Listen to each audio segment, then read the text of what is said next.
Noite.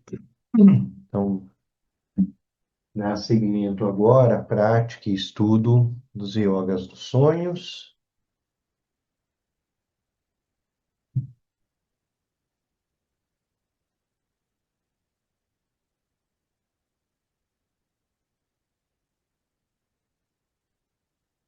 Você me Preste deu o Guru Yoga. capítulo, amigo, por gentileza? Boa noite.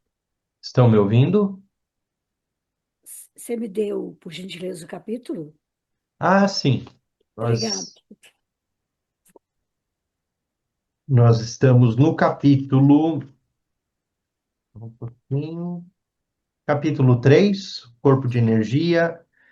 Nós, na semana passada, na semana anterior, discutimos sobre o prana, discutimos um pouquinho também as contradições, toda aquela explicação sobre os canais. Então, nós estamos agora no item prana e mente, na página 66, para quem está no livro, no Kindle, capítulo 3, prana e mente. Agradecida. Iniciamos então com a prece de Guru Yoga. Da coroa da minha cabeça, o palácio da grande bem-aventurança, rezo a ti, benevolente lama raiz, ó precioso. Conceda-me as bênçãos de reconhecer a minha verdadeira natureza como Buda. Da coroa da minha cabeça, o palácio da grande bem-aventurança, rezo a ti, benevolente lama raiz, ó precioso. Conceda-me as bênçãos de reconhecer a minha verdadeira natureza como Buda. Da coroa da minha cabeça, o palácio da grande bem-aventurança, rezo a ti, benevolente lama raiz, ó precioso. Conceda-me as bênçãos de reconhecer a minha verdadeira natureza como Buda.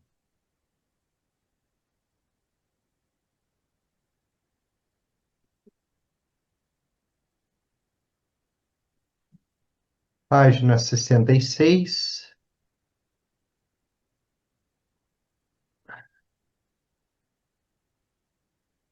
prana em mente.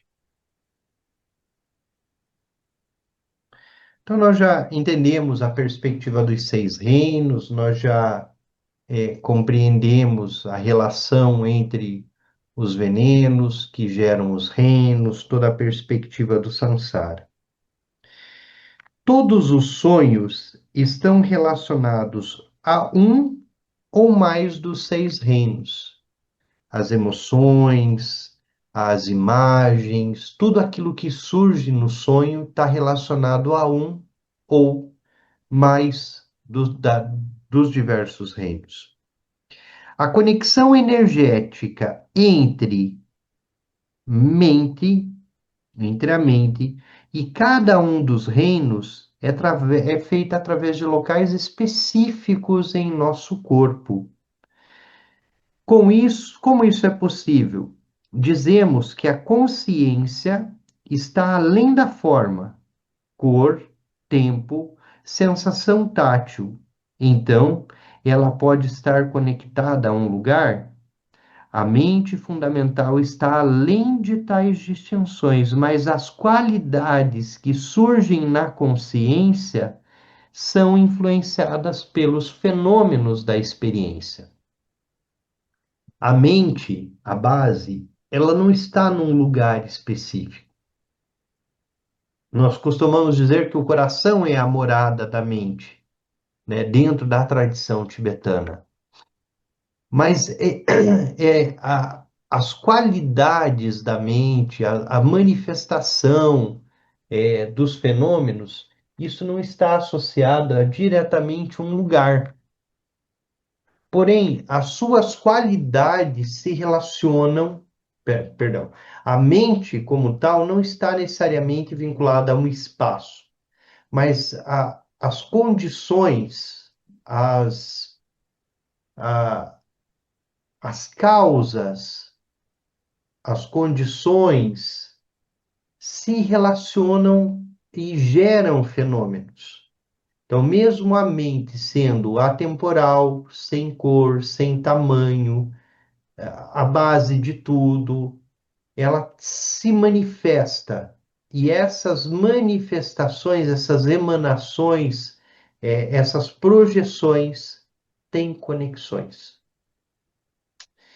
E aqui nós temos a relação, então, prana e mente. Prana é esse movimento, é esse vento kármico, é isso que se move, isso é prana. E a mente se move com esse vento kármico. Então, o karma, o vento kármico, move nossa mente em alguma direção. Quando nós fazemos a prática de Mo, por exemplo, na prática de Mo, o que se está olhando é como esse vento kármico está se movendo, em que direção o karma está indo. Então, é essa a lógica da Mo. Então, a Mo, ela não é necessariamente uma predição de futuro ou algo que o valha, mas ela mostra para onde esse garuda está voando.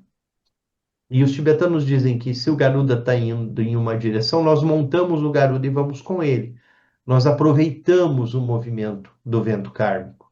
E ao aproveitar o movimento do vento kármico, nós não estamos indo contra a nossa própria tendência kármica, contra os nossos próprios, é, as tendências que estão aí e que tendem a amadurecer enquanto karma. Deste modo, a nossa mente se move com esse vento kármico, com esse prana. E esse prana nos leva para alguns lugares. Num aspecto do corpo físico, o prana que circula pelos canais sutis, que não são canais físicos, são canais sutis, tudo isso que nós estamos falando de uma perspectiva energética do corpo, de um corpo de energia, que nós chamamos de corpo de luz, esse corpo de luz, esse corpo de energia. Nesse corpo de energia, nesse corpo de luz, o prana circula por esses canais de luz, que são chamados de sa, e o prana de lung. Então, mesmo a mente não tendo forma, não tendo cor, não tendo um espaço, não ocupando um espaço, ela se move por esses canais em nosso corpo. Tendo os chakras como ponto central do fluir dessa energia, tendo cada chakra como essa espiral de energia e cada chakra como um ponto no corpo em que o prana pode conduzir a mente até lá.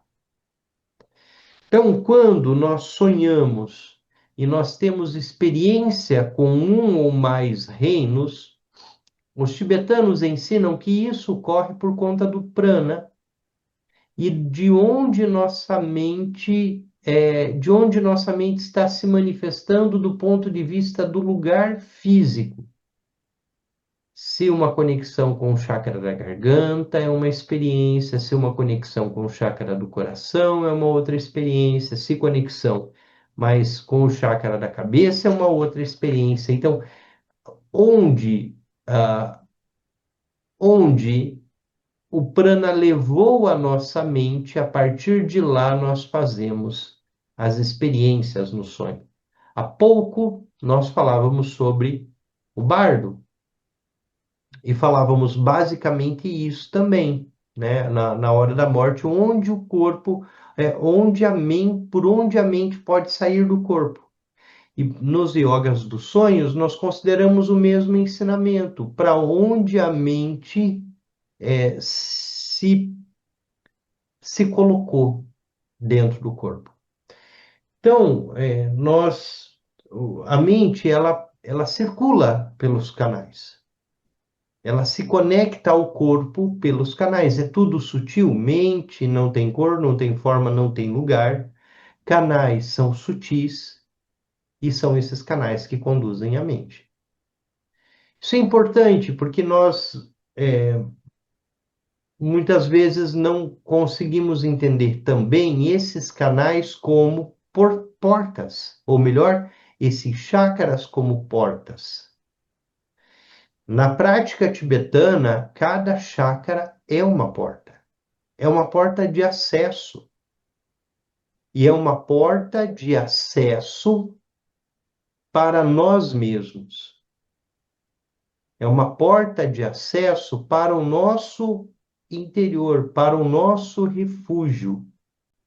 E quando nós entramos um pouco mais nas práticas Dzogchen, e nós vamos, aqui tem esse livro do Rinpoche, Despertando a Mente Luminosa, isso é bastante importante esse livro, por quê? Porque ele vai tratar dos três principais chakras e do mantra e que leva ao mantra essencial de todos os mantras, o mantra mais importante, que é o mantra da iniciação, que é o mantra do entrar em si, de tomar o refúgio interno, de receber o empoderamento, que é o mantra Aum Hum,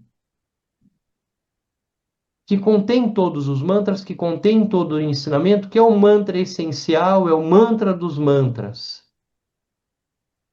E que considera os três chakras superiores como portas de entrada. O A na testa, o On na garganta e o Rum no coração. O refúgio no corpo, o refúgio na fala e o refúgio na mente. E o refúgio interno, o refúgio em si mesmo. E quando nós nos conectamos a um Hum, nas práticas, na recitação dos mantras, nós estamos levando nossa mente até cada um desses chakras, também como um treino, também como um treino, para que a gente se conecte ao corpo de Buda, ao Nirmanakaya, ao corpo físico, ao corpo de luz, Sambhogakaya, e ao corpo de vazio, que é o Dharmakaya, né, que é o corpo de sabedoria, o corpo de essência da budeidade. E cada um dessas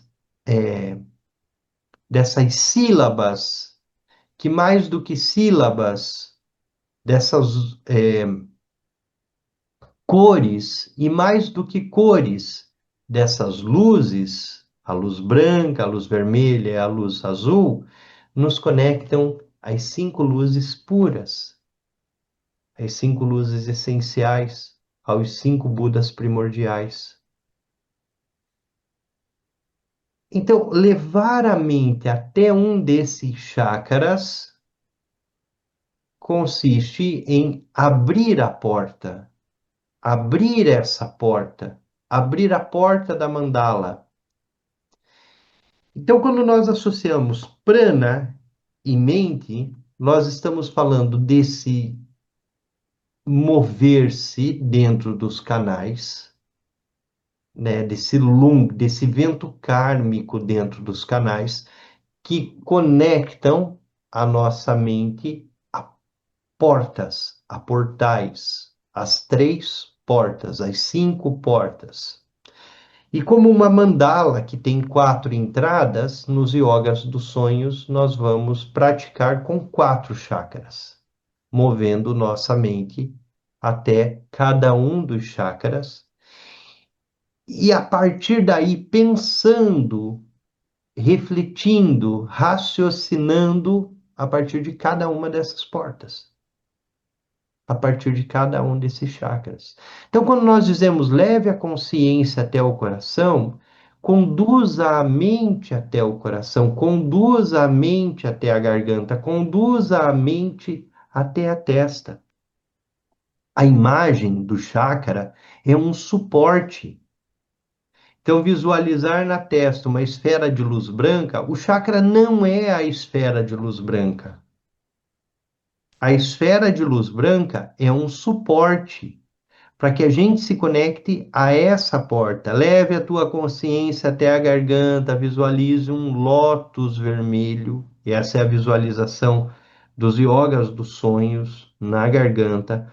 Visualize um lótus vermelho de 4 pétalas. Sobre o lótus, a sílaba A tibetana, de uma energia e vermelhidão do lótus.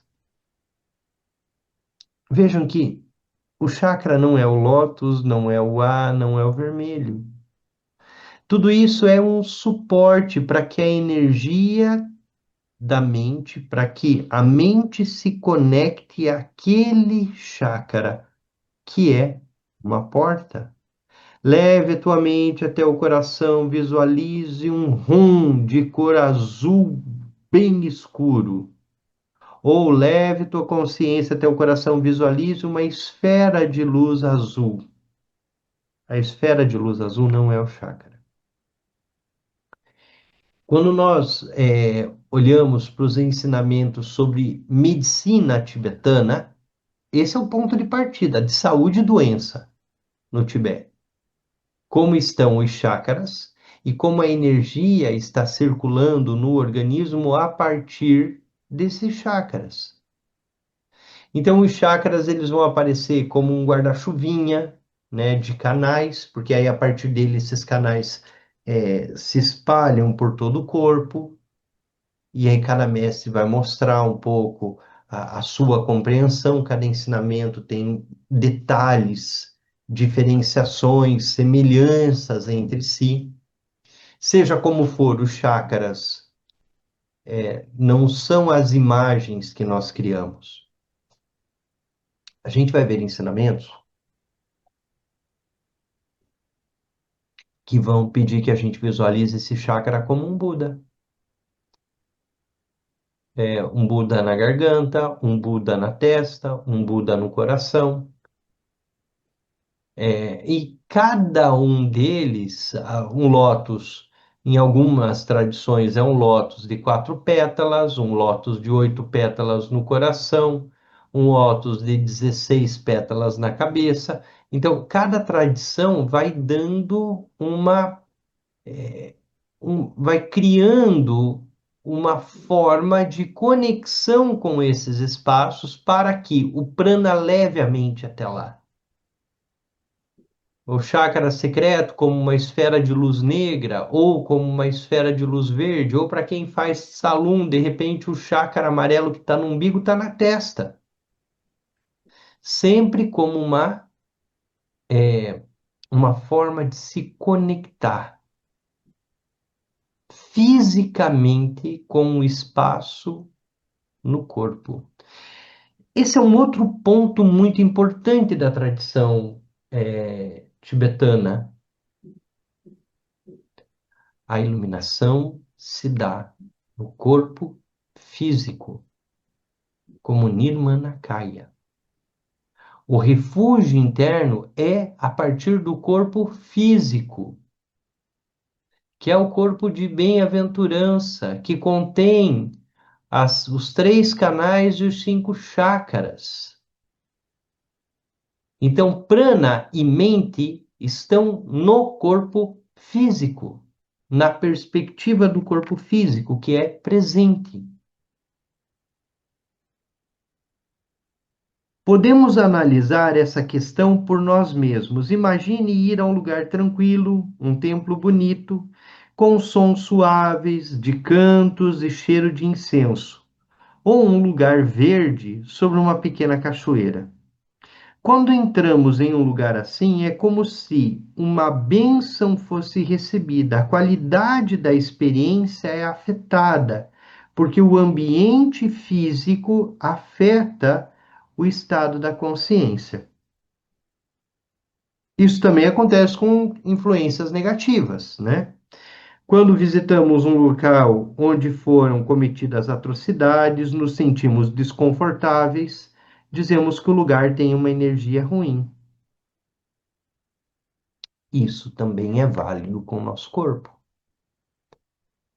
A depender de com que conexão o chácara nos leva, se uma conexão com o reino dos infernos, se uma conexão com pacificação, se uma conexão com o reino dos deuses.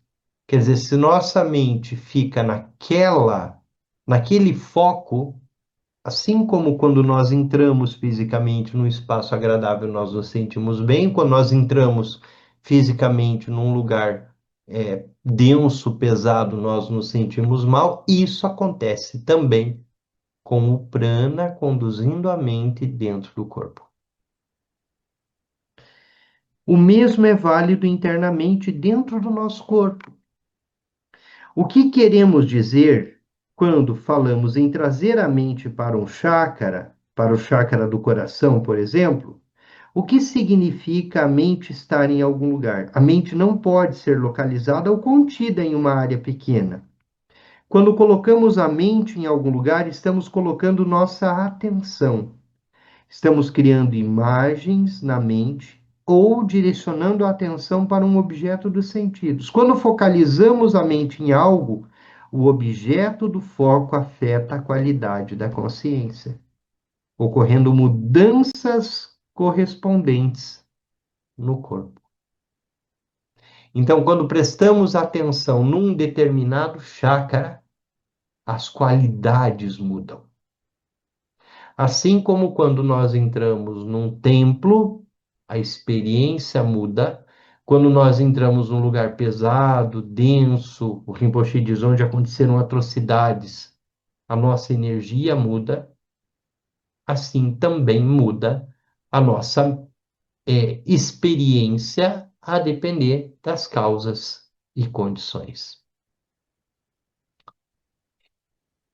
A mente, a superfície da mente é extremamente sensível.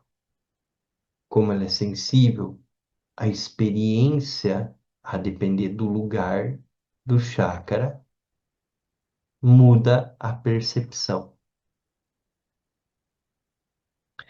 Este é o princípio das práticas de cura que fazem uso de imagens mentais. O Rinpoche fala, né? Vocês, quando têm uma determinada doença, vão ao médico, tomam um medicamento, observam o corpo, fazem uma série de coisas. Nós, tibetanos, quando tínhamos uma doença, nós meditávamos, visualizávamos um triângulo vermelho de fogo queimando a região doente e produzindo cura. Então, usando a energia da mente, a energia de todo esse processo para produzir uma cura que nós ocidentais temos uma perspectiva totalmente diferente de medicina. A visualização leva a mudanças em nosso corpo. Isso é um ponto importante e eu sempre busco retomar e reafirmar. Nós não falamos de imaginação, nós falamos de visualização. Para quem está estudando Maravilhas da Mente Natural, já entendeu que há uma diferença tremenda, porque na visualização a imagem parte do coração e se projeta com os olhos. Nós levamos do interno para o secreto, do interno para o externo, perdão, do secreto para o interno para o externo. O olho é o interno e o externo é o mundo de fora. Então, nós levamos do coração para fora. Nós projetamos as coisas.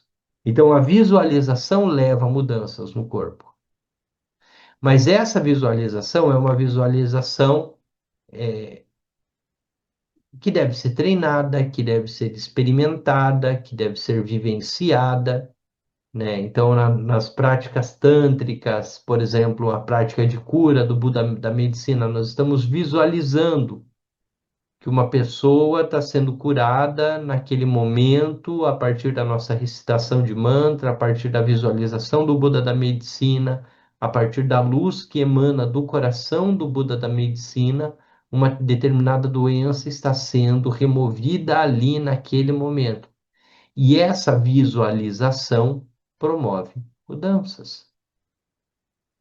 Essa visualização promove dentro da tradição tântrica, promove a cura. Os tibetanos dizem muitas vezes que eles não sabem como o Tantra funciona, mas eles sabem que funciona.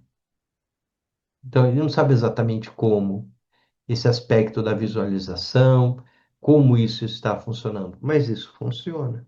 Então, é comum nas práticas tantras, tem prática de Yeshualmo, de Cipigalmo, que nós recitamos um mantra, e mantamos a água, né? Transformamos essa água numa água magnetizada, nós usamos esse termo de magnetização, nós recitamos mantra, sopramos mantra na água e depois essa água nós usamos como um néctar para cura. Mas toda a base é a visualização. A pesquisa ocidental está demonstrando a veracidade dessa afirmação, pois a medicina ocidental faz uso do poder da visualização para relaxar, aliviar estresse, superar traumas, controlar a dor e até mesmo em casos de doenças graves como câncer. Existem vários projetos de pesquisa relacionada à cura ou a amenizar dores a partir da meditação, a partir de visualização, a partir de práticas, né? Hoje na USP nós temos um grande centro de estudo na medicina de relação com a espiritualidade, né? A espiritualidade como um caminho também de cura. A tradição Bon de cura frequentemente utiliza a visualização dos elementos fogo, água, ar. Em vez de tratar os sintomas da doença, o praticante Bon geralmente tenta purificar o condicionamento da mente, o sistema energético, as emoções negativas e os traços kármicos subjacentes, que acredita-se estar criando a suscetibilidade para a doença. Então, o tratamento é pelo Tantra. O tratamento é pela visualização.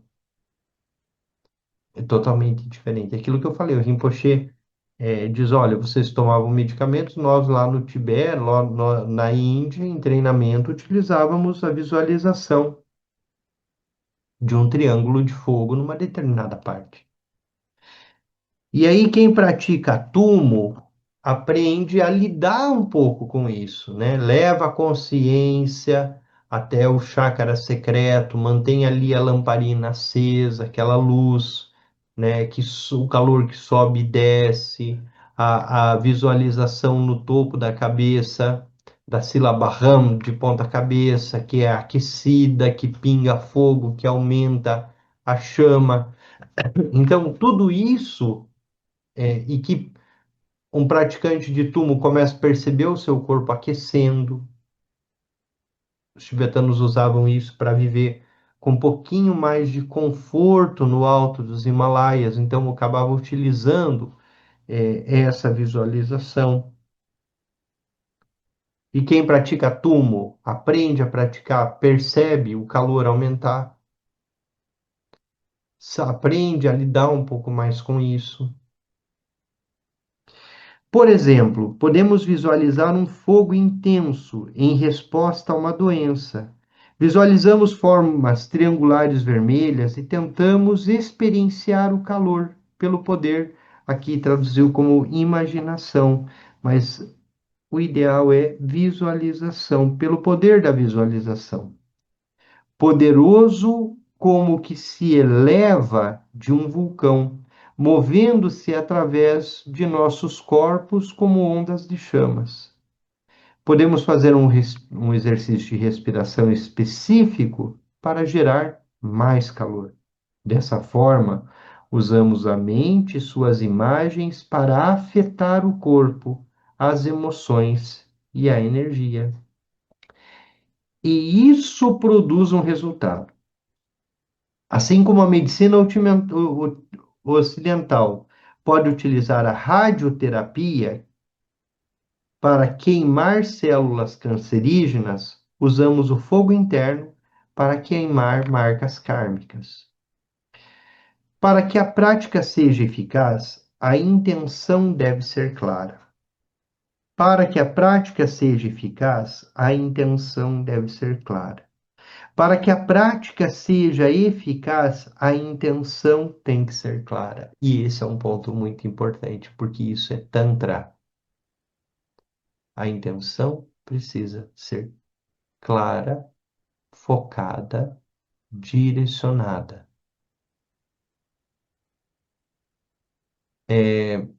Se nós só recitamos um mantra na prática do Buda da medicina sem uma visualização clara e focada, nós podemos enviar muitas bênçãos, mas talvez nós não obtenhamos o resultado que nós esperamos. Porque a intenção, a visualização, sustenta a prática e leva aos resultados. Não é um processo mecânico simples, mas um processo que utiliza a compreensão do karma, da mente e do prana para ajudar na cura.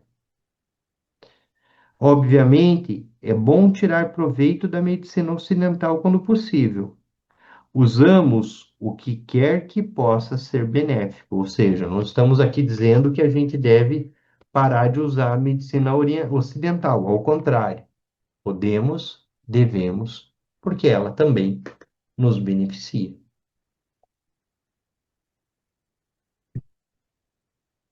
Os chakras.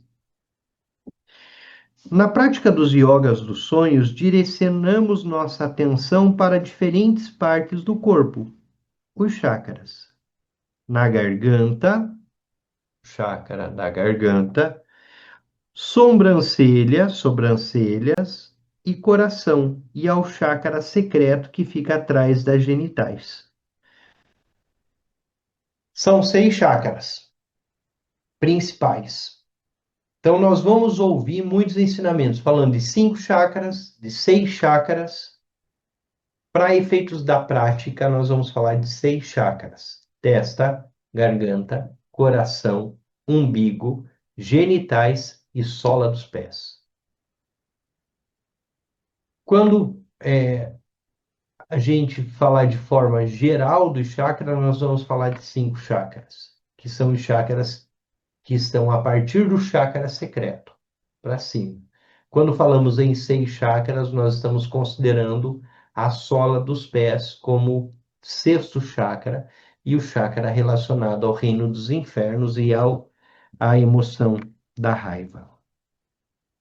Para os yogas do sonho e do sono, nós praticamos dentro do que ensina o Shanshon Nyangyud, o Tantra Mãe, nós praticamos 4 chakras: testa, garganta, coração e chakra secreto. Cada um deles está relacionado diretamente às 4 atividades búdicas: atividade de poder, atividade pacificadora, atividade de incremento e atividade irada. Essas 4 atividades são também as 4 portas de qualquer mandala. Quando nós olhamos as mandalas, a mandala tem 4 portas que levam até o Buda que reside no centro da mandala, e cada uma dessas portas está relacionada à pacificação, ao incremento, ao poder ou à ira. Os ensinamentos dizem que essas 4 ações búdicas, elas geram os 4 níveis, né? Então, primeiro, o poder, ação de poder, nós desenvolvemos a prática e nós temos poder em relação a tudo que surge, nós não nos confundimos com o que surge. Uma vez que nós desenvolvemos isso e não nos confundimos com tudo aquilo que surge, nós somos capazes de pacificar. Somente quando desenvolvemos a ação de poder, nós somos capazes de pacificar. Sendo capazes de pacificar, nós somos capazes de ajudar, de incrementar, de enriquecer. E somente depois, se somos capazes de enriquecer, nós somos capazes de utilizar a ação irada de forma com compaixão. Então, as quatro ações, elas carregam a compaixão como essência. E tem a compaixão como ponto de partida. Um chakra é um ponto de conexão, é um ponto de conexões energéticas. Os canais de energia se encontram em determinados locais do corpo. As junções do canais formam padrões energéticos que são os chakras. Então, os canais se espalham pelo corpo. Em alguns lugares, esses canais se criam como se fosse um círculo. E esse círculo é o chakra. Nós falamos desses seis, mas existem milhares de pequenos chakras, milhares de pequenos pontos de energia pelo nosso corpo. Os principais chakras são os lugares onde muitos canais se juntam. Os chakras não são realmente como são desenhados, de lótus que se abrem e fecham, que têm certo número de pétalas, ou são de certa cor. Essas imagens são apenas suportes simbólicos para a mente. Mapas que utilizamos para ajudar a concentrar a atenção nos padrões de energia existente aí nos locais que são os chakras. Os chakras foram inicialmente descobertos por meio da prática, por meio de realizações de diferentes praticantes. Quando esses praticantes desenvolveram as experiências dos chakras, não havia uma linguagem para descrever suas descobertas para aqueles que não tinham tido a mesma experiência. Então foram criadas imagens para serem usadas como metáforas visuais. Lembrem-se, os olhos nos conectam ao mundo externo. Os olhos são considerados a passagem do interno para o externo, ou melhor, a passagem do secreto para o externo, e tudo isso se dá pelos olhos. E o Tantra utiliza os olhos o tempo todo. Visualize diante de você um Buda, tarararará. Visualize acima da sua cabeça, veja, mas que isso reconheça o que já está lá. Um Buda diante de você. Caminho dos olhos. O caminho da visualização. Então, é visual o suporte. O chakra da testa é uma esfera de luz branca. A esfera de luz branca é suporte visual. As várias imagens de lótus, por exemplo, sugeriam que a energia em torno de um chakra se expandia e contraía, como a abertura e o fechamento da flor de lótus, porque toda noite a flor de lótus se fecha e volta para dentro da água. E de manhã ela se abre de novo. Então, o fechamento e a abertura. Esse é um ponto importante, porque essa relação com o lótus é uma relação é, é uma relação cultural regional. O tibetano não conhecia o lótus. No Tibete não tem lótus. Lótus é uma experiência indiana. Então, são experiências indianas, das tradições indianas, que levam para o Tibete a perspectiva do lótus. E o lótus tem uma perspectiva muito interessante, que é e os tibetanos vão usar ele como uma referência à imagem da mente, né? O lótus que toda noite mergulha na água, na lama, e passa a noite inteira na lama, e no outro dia de manhã ele se solta, se abre novamente sobre o lago, sem carregar nada da lama em suas pétalas.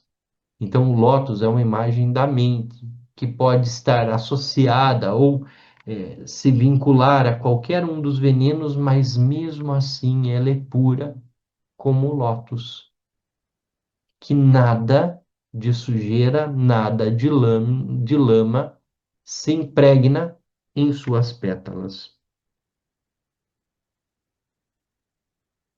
As várias imagens de lótus, por exemplo, eh, sugeriam que a energia em torno do chakra se expandia e contraía, como a abertura e o fechamento de uma flor. Eles sentiam que um chakra era diferente do outro, e essas diferenças eram representadas por cores diferentes, experiências de concentrações e complexidades variadas de energia nos diferentes chakras eram representadas por números diferentes de pétalas. Então, dizer que um lótus tem quatro, um chakra tem um lótus de quatro pétalas, o outro de oito, o outro de 16 e o outro de 32, tinha exatamente a relação da experiência que se tinha com aquele chakra, com aquele ponto de energia. O praticante se conectava muito ao seu corpo, se conectava muito às experiências do corpo, aos chakras. Hoje, nós, pós-modernos, urbanos, mal prestamos atenção. Nós nem lembramos que nós temos nuca, por exemplo, né? Nós não nos conectamos mais ao nosso corpo, porque toda a nossa conexão ela está se tornando externa. Nós estamos nos conectando a telas, para todo lado. E nós não observamos o corpo. O meditador, ele estava absorto e muito conectado ao corpo, ao que come, aos movimentos do corpo. Rinpoche tem chamado muito a nossa atenção sobre isso, muito. E ele diz: se você quer praticar yogas dos sonhos, você primeiro precisa dormir. Né? Há 2 anos atrás, ele ficava incentivando a gente a dormir 9 horas e meia por dia, até 10 horas por dia, exatamente para que a gente pudesse se conectar cada vez mais ao corpo físico. Essas metáforas visuais tornam-se uma linguagem utilizada para articular as experiências do centro de energias no corpo. Quando um novo praticante visualiza o número certo de pétalas no ponto certo do corpo, com a cor certa, o poder da mente afeta aquele ponto energético de modo particular e é influenciada por aquele ponto. Então, a perspectiva que eu trouxe, por exemplo, do túmulo, visualizar a luz, visualizar que está produzindo calor, de repente o corpo começa a aquecer, visualizar uma determinada coisa, né? É, eu acho isso fantástico nas crianças, né? Porque a criança, ela tem essa coisa muito sutil. E muitas vezes, quando as crianças têm um determinado desejo, elas querem uma determinada coisa, elas chegam a ter febre por aquele desejo, febre física, né? Elas querem muito algo, aquilo chega a se manifestar no corpo. A gente tem todo aquele movimento do livro O Segredo, eu acho que não tem absolutamente nada diretamente a ver com aquilo. Visualizar que vou ganhar muito dinheiro, que vou ser rico, que não sei o quê, que vou ser bem-sucedido, eu não sei se tem muito a ver com isso. Por outro lado, como praticantes, e quando nós fazemos alguns compromissos com deidades da riqueza, como Dzambala, por exemplo, nós visualizamos que nós estamos recebendo uma chuva de joias preciosas, que essas Nós estamos distribuindo essas joias preciosas para todo mundo, e a responsabilidade dessa deidade de Zambala é manter os praticantes, é dar ao praticante as condições necessárias para que ele possa ter uma vida tranquila, para que ele possa principalmente praticar o Dharma. Mas Zambala é um aspecto nosso. E nós usamos o aprendizado do Tantra para isso. Quando nós praticamos deidades de magnetização, as deidades vermelhas, que ajudam a atrair as coisas, atrair as pessoas, é, atrair riquezas, dentro da perspectiva, claro, do Tantra, o que nós estamos fazendo? Levando para uma perspectiva mais externa a mesma experiência que nós estamos fazendo para os yogas dos sonhos, só que suportada em deidades, a partir das deidades fazendo todo esse tipo de prática. Quando nós visualizamos a cura, quando nós visualizamos que os outros têm benefício, as práticas compassivas a partir da visualização. Então, isso tudo dentro da tradição tibetana faz com que aquela experiência se manifeste. Então, visualizar o chakra, se conectar com o chakra, se dissolver no chakra, enamorar o chakra, né? Ter uma perspectiva de enamoramento com o chakra, ter uma perspectiva de intimidade com o chakra da garganta, do coração. Esse enamoramento, essa intimidade, essa relação direta com o chakra geram as causas e condições para as experiências no Yoga dos Sonhos. Então, nós olhamos para isso tudo como uma mandala, em que cada chácara é uma porta, e que essa porta de entrada para encontrar o Buda interno, cada um desses caminhos a partir dessa porta está associado a um tipo de experiência, a um tipo de ação, que é a ação incrementadora, pacificadora, de poder e irada.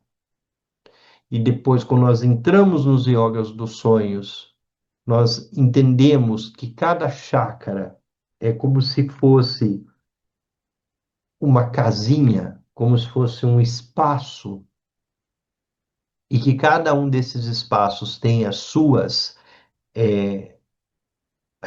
características, gerando em nossa mente causas e condições. A partir daí, nós vamos começando a relacionar com os yogas dos sonhos, e a partir de cada chakra, a partir de cada ponto de energia como esse, toda a manifestação surge. Tudo surge. É como se cada chácara fosse para nós um óculos a partir do qual nós vamos experienciar a realidade, ou aquela realidade que surge. Então, cada chácara traz uma abertura, um modo de ver o mundo e uma experiência depois que se manifesta lá no sonho.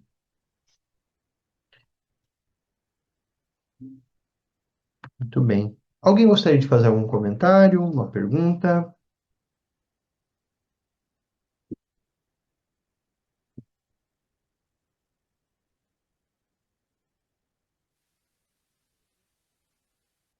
É Marcos aqui. Oi, Marcos, tudo bem? Tudo bom? É sobre essa questão das deidades, que a gente reza para as deidades e elas nos concedem, né, os nossos desejos. Eu ouvi também falar de que essas deidades elas se transformam em maras. À medida que ela vai realizando os nossos desejos, elas nos prendem ao samsara. Você já viu alguma correlação entre essa parte? Quais são os desejos? A Pois é, pergunta não é sobre a deidade. sobre as questões mundanas mesmo, né? Isso. Poder Qual é o financeiro, né? desejo? Qual é o desejo em essência? Porque quando a gente fala sobre a joia que realiza todos os desejos, é a compaixão. E o desejo em essência é o desejo pela iluminação. Se o meu desejo é pela iluminação, se a minha busca é pela iluminação, se minha busca é pela realização, e é a partir da realização que todos os desejos se realizam, esses desejos não são os desejos mundanos. Se o desejo é desejo mundano, pela prática de uma determinada deidade, nós vamos alcançar tudo aquilo que nós visualizamos, nós desejamos. Mas a pergunta é: isso está a serviço da iluminação? Se isso não está a serviço da iluminação, essa deidade já é um Mara. Essa deidade já te conduz, porque o que é uma deidade se não uma emanação, uma projeção de um aspecto da mente de cada um? Marcos, se nós utilizamos o Tantra para obter recurso, dinheiro, se tornar famoso, se tornar rico, tudo isso, nada disso é sobre o Tantra.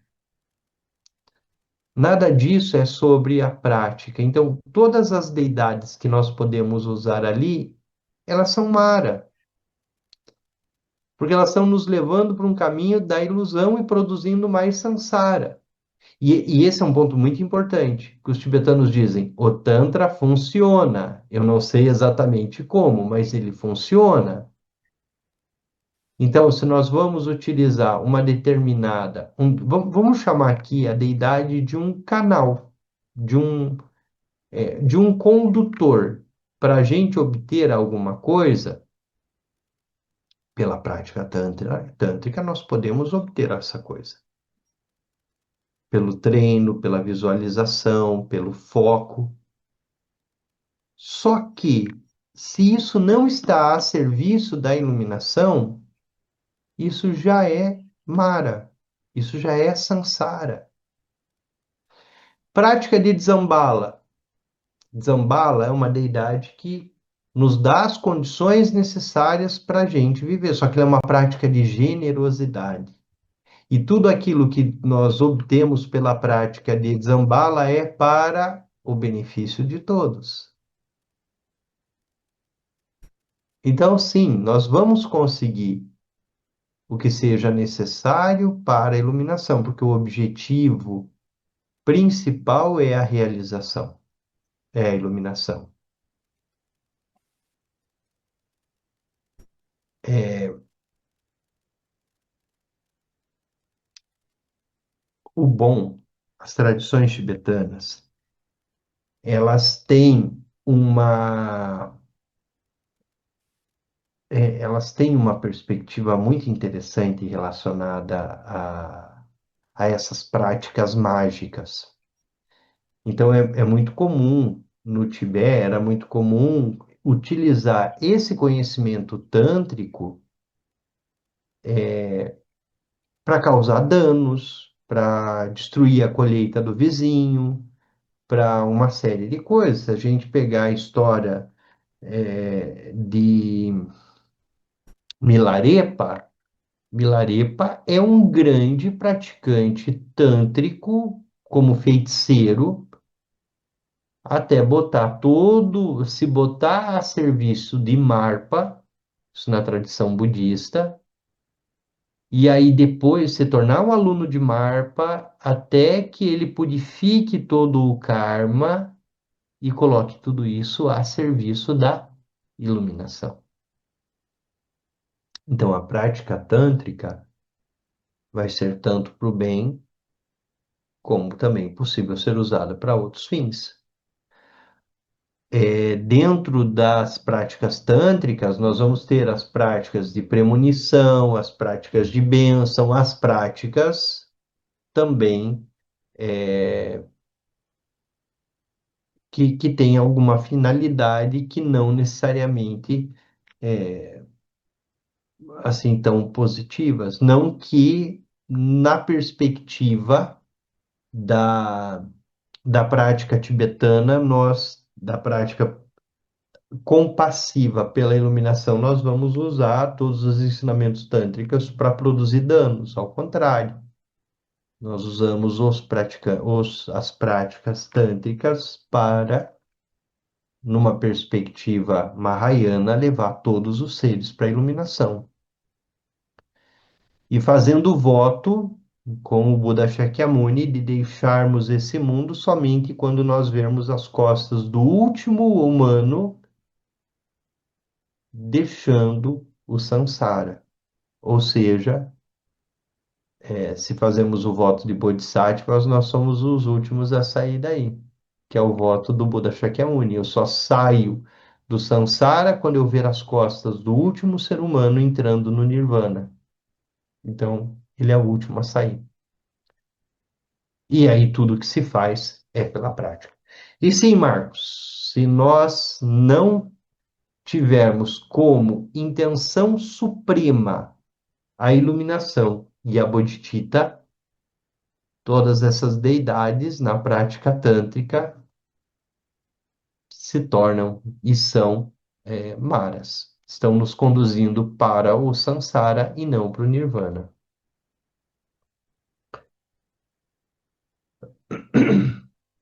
Obrigado.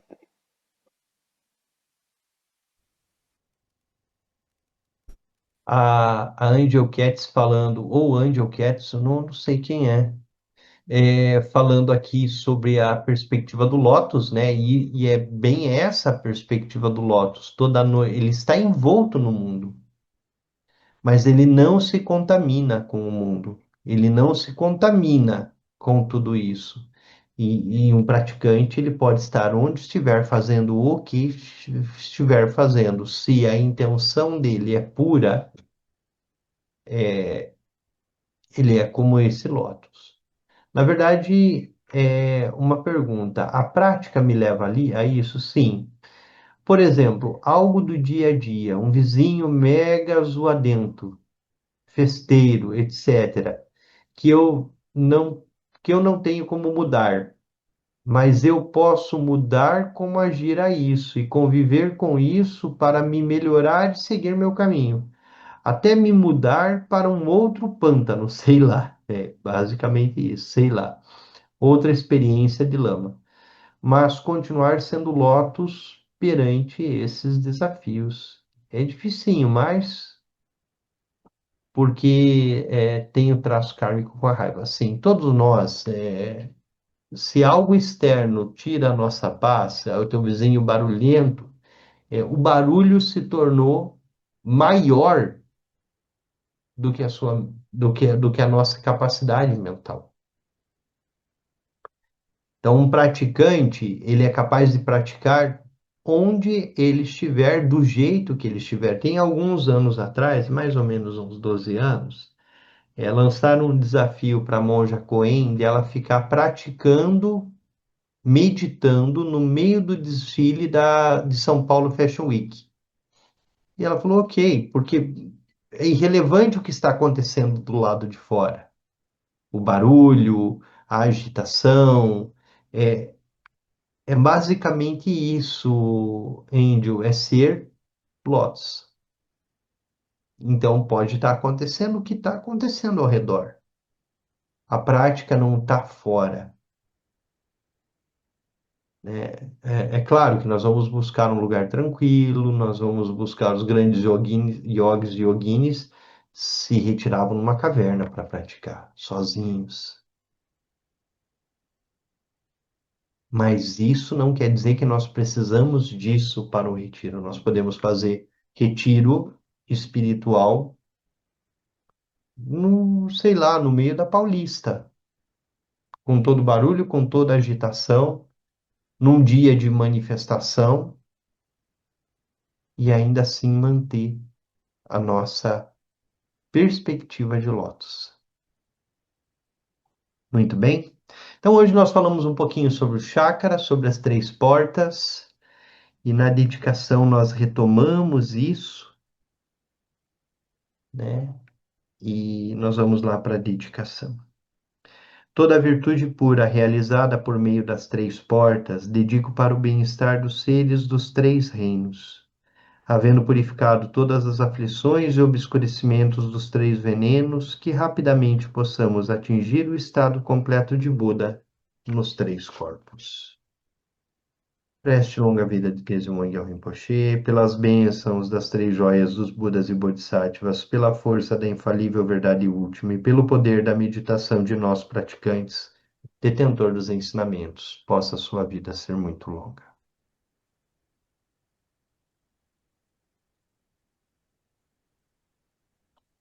Boa noite e até próxima segunda. Tchau, tchau. Boa noite, Denis. Boa noite. Obrigado. Boa Boa noite, noite, obrigada. obrigada. Tudo bom, Adalto? Boa noite, Denis. Boa noite a Boa noite, todos. Denis. Boa Obrigado. Boa noite noite a a todos. todos. Boa noite, Denis. Muito obrigada.